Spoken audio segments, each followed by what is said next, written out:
Dernière thématique de notre émission à présent, un possible jeudi noir pour la police nationale le 18 janvier prochain. Une dizaine de syndicats ont déjà appelé à la grève. En cause, les conditions de la mobilisation des forces de l'ordre pour les Jeux Olympiques 2024, dont on parlait déjà tout à l'heure, et qui agrègent beaucoup de problématiques, les congés, rémunération ou encore charge de travail. Les forces de l'ordre sont proches du burn-out. Les explications de Dounia Tengour. Pas de congé pour les forces de l'ordre durant les Jeux Olympiques 2024. Une demande de trop qui a du mal à passer pour un grand nombre de syndicats. Pour rappel, le ministre de l'Intérieur Gérald Darmanin souhaite une mobilisation maximale des forces policières pour assurer la sécurité lors des Jeux. Ils seront plus de 30 000 policiers et gendarmes par jour sur un mois complet avec un pic à 45 000. Dans ce contexte, les congés d'été des policiers seront réduits à 2 semaines entre le 15 juin et le 15 septembre. Aucun congé ne sera accordé entre le 24 juillet et le 11 août, malgré l'attribution d'une prime conditionnée allant de 500 à 1 500 €. Les syndicats appellent à plus de garanties, notamment sur le respect des congés, mais aussi sur leur gratification. Pour l'heure, les discussions restent ouvertes puisqu'une réunion entre syndicats et ministres de l'Intérieur est prévue mardi prochain. Et pour en parler avec nous en direct, Denis Jacob, secrétaire général Alternative Police. Merci d'avoir accepté notre invitation. On comprend, et celles et ceux qui nous regardent aussi, très vraisemblablement que si la police ne travaille pas ou si la police ne peut pas faire son travail, ça peut être extrêmement problématique. Faites-vous partie des syndicats qui ont appelé au débrayage, comme une dizaine d'autres syndicats policiers pour le 18 janvier ? Bonjour, non, pas du tout. Mon organisation syndicale n'est pas partie prenante dans cet appel à la journée noire et il faut aussi remettre tout dans ce contexte. Ce ne sont pas 10 syndicats qui appellent à cette journée, ce sont 2 confédérations, la CFE-CGC dans laquelle il y a plusieurs syndicats, l'UNSA dans laquelle il y a 2-3 syndicats. La CFDT à laquelle j'appartiens, Force ouvrière, et la CFTC ne sont pas partie prenante dans cette journée dite noire. Je rappelle également que les policiers n'ont pas le droit de grève et que cette journée va très certainement se traduire par des rassemblements de policiers qui sont eux-mêmes délégués syndicaux et qui peuvent se permettre de faire cette journée noire puisque les policiers, je le disais, n'ont pas le droit de grève et devront travailler. Est-ce qu'il y a un problème ? Oui, il y a un problème. Ça, on est tous d'accord pour dire qu'aujourd'hui, il demeure un flou sur l'organisation de la sécurité des Jeux Olympiques et sur les conditions de travail des policiers. Mais vous savez,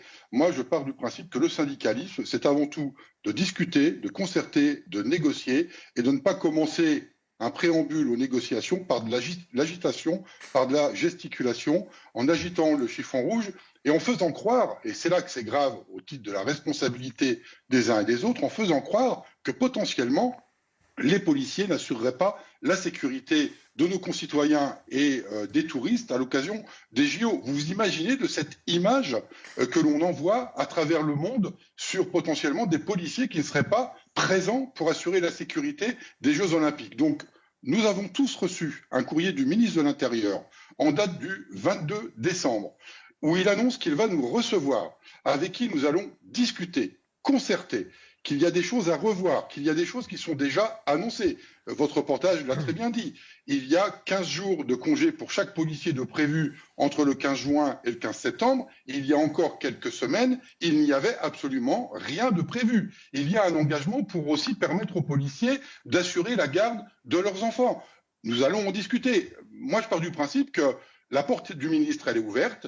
Il est prêt à discuter de ce qu'il a déjà annoncé, de voir potentiellement ce que l'on peut améliorer. On attend également des réponses sur certaines questions qui n'ont pas de réponse aujourd'hui.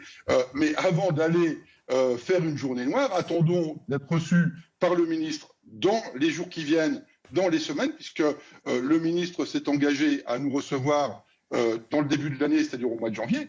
Et si, à l'issue de ces réunions, nous ne sommes pas satisfaits, nous n'avons pas de réponse aux interrogations qui restent encore en suspens aujourd'hui, alors à ce moment-là, nous aviserons des suites à donner. Mais on ne va pas mettre la charrue avant les bœufs, on va d'abord attendre de voir ce que le ministre est prêt à accorder aux policiers, voir ce qu'il est prêt à jouer sur ce qu'il a déjà annoncé, et ensuite, si ce n'est pas satisfaisant, si on considère que les réponses ne sont pas à la hauteur des engagements des policiers, à ce moment-là, nous pourrons envisager tout type d'action. Mais pour le moment, bien sûr, on comprend très bien, votre explication est très exhaustive et précise, Denis Jacob, mais vos collègues, en tout cas les syndicats qui appellent déjà à un débrayage pour le 18 janvier, ne font-ils pas un constat plutôt alarmiste avec ce qui se dit d'ailleurs de la part de vos collègues sur les différents médias et ici même sur CNews, un manque de moyens, des policiers qui sont au bord du burn-out et qui sont sollicités sur beaucoup de sujets, que ce soit les manifestations, que ce soit la sécurité, que ce soit encore les refus d'obtempérer ou que sais-je encore. C'est particulièrement problématique et c'est ce manque de moyens patent, il est mis en exergue très régulièrement par vos collègues. Et pour les Jeux Olympiques, cela risque justement ça risque de mettre en délicatesse les forces de l'ordre. Alors, c'est pas dit que par mes collègues, j'interviens très régulièrement sur votre chaîne. Bien sûr, oui, bien sûr. Je suis premier à le dire. Il y a des problèmes sur les conditions de travail des policiers, sur les moyens qui leur sont donnés. Mais je dirais, c'est un petit peu l'hôpital qui se moque de la charité de certains de mes confrères syndicalistes. Quand il y a 1 an et demi, le 2 mars 2022, très exactement, ils ont signé un protocole d'accord sans se préoccuper de savoir s'il y avait des conséquences à la suite de l'application de ce protocole pour certains de mes collègues. Ils l'ont signé en moins de 2 mois. Ça ne leur a pas posé de préoccupation. Et là, aujourd'hui, on a un ministre qui nous dit « Je suis prêt à faire un protocole d'accord dans lequel nous allons ensemble établir des choses pour que les conditions de travail des policiers soient respectées, pour qu'elles soient au rendez-vous des Jeux Olympiques, pour qu'il y ait une juste reconnaissance à la hauteur de l'engagement des policiers sur ces JO. Et avant même qu'on ait commencé à parler de ce protocole, on dit non, nous on met tout en croix.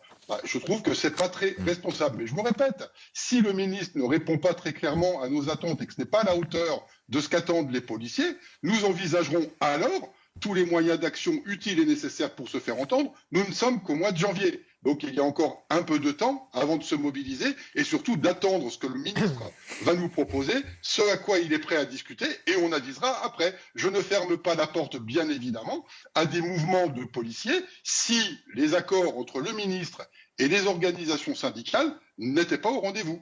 On l'a bien compris, ne pas mettre la charrue avant les bœufs, je vous paraphrase. Merci Denis Jacob, merci de nous avoir accompagnés, merci d'être intervenu sur l'antenne de CNews. Frédéric Cloquin, merci d'être avec nous. Je renvoie évidemment celles et ceux qui nous regardent à vos ouvrages, et notamment le dernier, Les réseaux secrets de la police. Vous connaissez bien ce corps de métier en l'occurrence. Est-ce que vous avez l'impression que la police aujourd'hui est sous pression, que les forces de l'ordre manquent de moyens et que les policiers sont proches du burn-out ? Ce qu'il faut dire, c'est que les policiers ont vécu une très mauvaise année 2023. Non seulement, il y avait le programme officiel, par exemple la Coupe du Monde de rugby, mais à côté de ça, il y a eu le programme non officiel, c'est-à-dire les émeutes les émeutes de l'été dernier.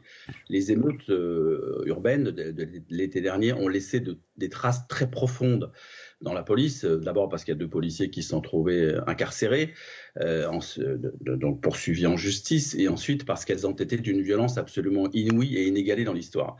Donc là, ça laisse des traces. Par ailleurs, c'est vrai qu'on a un ministre de l'Intérieur, c'est son boulot, qui fixe des priorités à peu près tous les jours, qui peuvent bouger. Donc on a priorité sur les violences intrafamiliales à un moment donné, priorité sur le trafic de stupéfiants la plupart du temps, priorité sur la conduite, l'alcool au volant ou la drogue au volant. Enfin, en fait, les policiers cumulent sur leurs épaules toutes les priorités. À partir de là, ils voient arriver l'année 2024 avec un petit peu d'inquiétude, parce qu'il y a les Jeux Olympiques, ça c'est une chose, mais il peut y avoir des événements qui ne sont pas prévus. Donc, je comprends que la pression monte à l'approche des négociations sur ce qui va se passer pendant les Jeux Olympiques, où tout le monde sait qu'il y a une menace importante, tout le monde sait que les policiers vont être en première ligne partout, notamment à Paris, pour détecter des menaces éventuelles.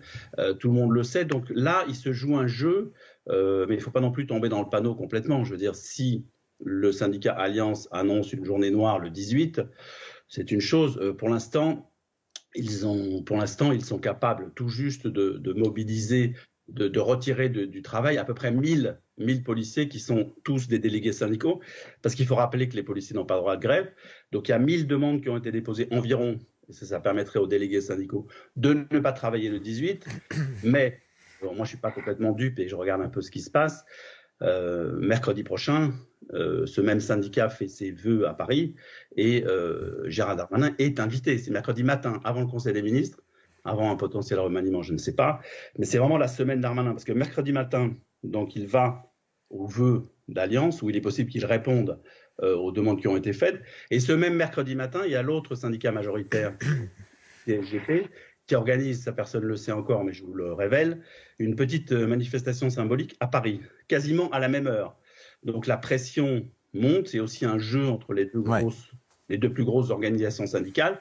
Là, je ne suis pas en train de dire que le métier de policier est tranquille, cool en France, et au contraire, j'ai commencé par dire ça, mais il ne faut pas non plus tomber dans tous les panneaux. Il se joue un jeu, sachant que personne ne sait si, après mercredi, Gérald Darmanin sera par ailleurs encore ministre de l'Intérieur. Et cela fait beaucoup d'interrogations, c'est vrai, en effet. Si il le restait, je finis là-dessus, il n'a pas envie de partir non plus sur une manifestation. Donc ça va être la semaine compliquée pour Gérald Darmanin.